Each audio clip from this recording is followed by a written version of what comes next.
અમદાવાદના યુનિવર્સિટી વિસ્તારમાં ફાયરિંગની ઘટના સામે આવી છે, જેમાં આરોપીની ધરપકડ કરવામાં આવી છે. મળતી માહિતી મુજબ સસરા જોડે ઘરકંકાસ થતા બોલાચાલીમાં રાહુલ સોની દ્વારા ફાયરિંગ કરવામાં આવ્યું હતું, જેની પોલીસ તપાસમાં તેની ગાડીમાંથી 12 બોરની બંદૂક અને પિસ્તોલ મળી આવી છે, જેમાં જીવતા કારતૂસ પણ મળી આવે છે. મળતી માહિતી મુજબ આરોપી સામે સરખેજ, આનંદનગર અને સેટેલાઇટ પોલીસ સ્ટેશન વિસ્તારમાં પણ ગુના નોંધાયેલા છે. હાલ પોલીસે તેની સામે ગુનો નોંધી વધુ તપાસ હાથ ધરી છે. શહેરના ગુજરાત યુનિવર્સિટી પોલીસ સ્ટેશનમાં વિજય 4 રસ્તા પાસે આવેલી સુભાષ સોસાયટી ખાતે ગઈકાલે બપોરના સમયે 112 નંબર પર કોલ મળેલ કે એમના જમાઈ રાહુલ ઘનશ્યામભાઈ સોનીએ ઘરની બહાર હવામાં ફાયરિંગ કરી અને એમને ધમકાવે છે. કોલ મળતાની સાથે જ સ્થાનિક પોલીસ અને સિનિયર અધિકારીઓ સ્થળ ઉપર પહોંચી ગયેલા હતા. વિગત મુજબ મનહર સુનીલાલ સોની કે જે આ મુખ્ય આરોપી છે, રાહુલ ઘનશ્યામભાઈ સોની એના સસરા થાય છે. કૌટુંબિક કોઈ કારણોસર સસરા અને જમાઈ વચ્ચે ટેલિફોનિક મનદુખ થતા આરોપી રાહુલ ઘનશ્યામભાઈ સોની કે જે સેટેલાઇટ વિસ્તારમાં રહે છે, તે કાલે બપોરના સમયે એના સસરાના ઘરે બનાવવાળી જગ્યાએ આવી ઘરની બહાર પોતાની પાસે રહેલી 12 બોર રાઇફલમાંથી 2 રાઉન્ડ ફાયર કરેલ છે. પોલીસ પહોંચતા જ આરોપી રાહુલ ત્યાંથી મળી આવેલ. આરોપી રાહુલની ગાડીમાંથી 12 બોર રાઇફલ અને એક રિવોલ્વર કબજે કરવામાં આવેલી છે. 12 બોરના 2 ફૂટેલા કારતૂસ પણ કબજે કરવામાં આવેલા છે. પ્રાથમિક પૂછપરછ દરમિયાન આ આરોપી રાહુલ ઘનશ્યામભાઈ સોનીની ઉપર અગાઉ 2018માં Anandnagar police station, satellite police station અને સરખેજ પોલીસ સ્ટેશનમાં અલગ અલગ પ્રકારના ગુનાઓ દાખલ થયેલાની પ્રાથમિક વિગત પ્રાપ્ત થયેલી છે.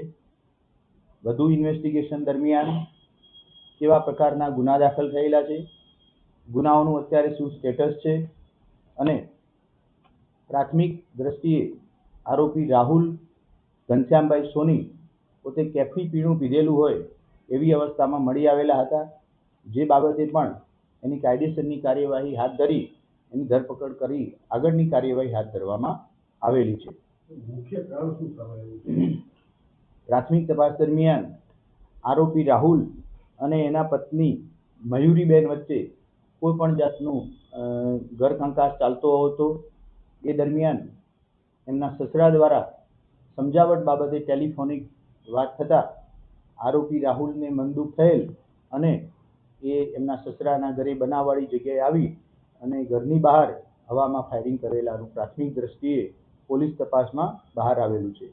ટોટલ કેટલા રાઉન્ડ ફાયરિંગ છે? ગઈકાલે 7 રાઉન્ડની વાત હતી, પિસ્તોલમાંથી ફાયર થયા છે. આરોપી પાસેથી એક 12 બોર રાઇફલ મળેલ છે, જેના ફાયર કરેલા 2 ખાલી કારતૂસ મળી આવેલ છે. વધુમાં આરોપીની ગાડીમાંથી એક રિવોલ્વર મળી આવેલ છે, જેમાં 4 કારતૂસ ફૂટેલા અને 2 જીવતા કારતૂસ પણ હાથ મળી આવેલા છે. હાલ પૂરતા 2 રાઉન્ડ જે ફરિયાદી દ્વારા જણાવવામાં આવેલ છે એ અને 4 જે રિવોલ્વરમાં ફૂટેલા કારતૂસ મળી આવેલા છે, એમ કુલ 6 રાઉન્ડ હવામાં ફાયરિંગ થયું હોય એવું માનવાને કારણ છે.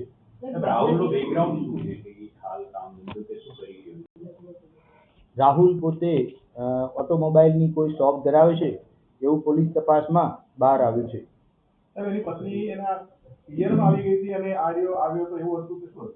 શરૂઆતની પ્રાથમિક તપાસમાં ફરિયાદી પાસેથી જે વિગતો મળેલ છે એ મુજબ એના પત્ની પિયરમાં નહોતા આવેલા.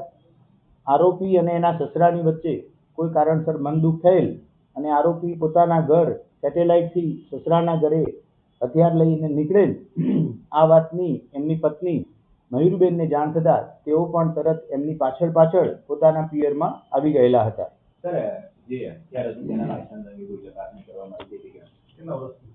ખાસ કરી જે એની પાસે લાયસન્સ વાળા વેપન છે એ કઈ સાલથી છે, લાયસન્સ વાળા વેપન લીધા પછી એની ઉપર કેટલા ગુના દાખલ થયેલા છે, ગુના દાખલ થયેલા છે તો કેટલામાં એને સજા પડેલી છે, એ સંપૂર્ણ દિશામાં અત્યારે પોલીસ તપાસ હાથ ધરી રહી છે અને આગળ એના લાયસન્સ રદ કરવા માટે થઈ અને જરૂરી કાર્યવાહી હાથ ધરવામાં આવનાર છે. સર, વગો જ્યારે સેટેલાઇટનો બનાવ બન્યો હતો ત્યારે પણ આ જે 12 બોર્ડની ગનથી પોતાની પર ફાયરિંગ થવાની એને આખી ઉજાવી હતી વાત, તો જે તે સમયે લાયસન્સ કેન્સલ કરવા માટેની કોઈ પ્રક્રિયા જે તે અધિકારીઓ કરી હોય એવું કંઈ સામે આવ્યું છે કે મને નહીં કહ્યું તો આપણે કયા પ્રકારે કર્યું? આની પહેલા જે આનંદનગર પોલીસ સ્ટેશનમાં 2 ગુના આર્મ્સ એક્ટના દાખલ થયેલા છે, એમાં ચાર્જશીટ બાદ કોર્ટ દ્વારા શું નિર્ણય લેવામાં આવેલ છે અને જો એમાં પણ એની સામે સજા થયેલી હોય અથવા તો કોર્ટ દ્વારા કોઈ નિર્ણય લેવામાં આવેલો છે તો અત્યારે પણ આ ગુના અંતર્ગત એના બંને લાયસન્સ રદ કરવા માટે થઈ અને કાર્યવાહી હાથ ધરવામાં આવનાર છે.